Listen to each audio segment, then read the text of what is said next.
Hello, Mr. Siegert, Paul. This is Paul Cundiff here, and we have your detailed engine put together. And for the folks that are watching this, detailing is not just painting. So we have detailing is the rebuilding of all the ancillary equipment. So we have the generator off, being rebuilt for the purpose of converting it to 12 volts. We have the starter off. It doesn't have to get converted to 12 volts. 12 volt starters, 6 volt starters love 12 volts. It cuts the higher voltage, cuts the amperage in half, which cuts the heat in half. And the 6 volt starter is made to dissipate more heat than the 12 volt starter. So that's all good.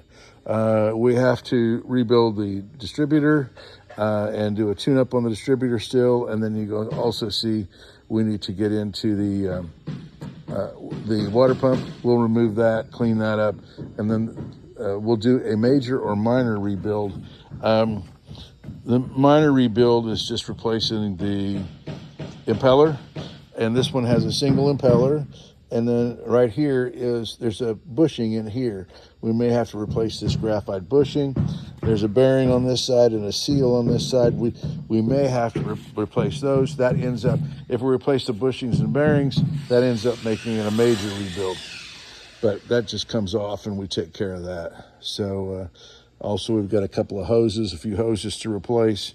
So it's not all done. It's not all finished by any means, but I wanted to show you the progress on it. This is not an oil filter. A lot of people think this is an oil filter.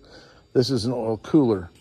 You'll see that the first place the water goes after it comes out of the water pump is to this cooler. And then from the cooler, it goes into the exhaust manifold.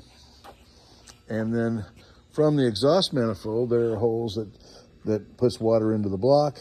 And then the water comes out of the block and makes its last pass through the exhaust manifold and goes into the elbow right here, and then is introduced to the exhaust to cool the exhaust, because a lot of these, you have a copper line, or you may have a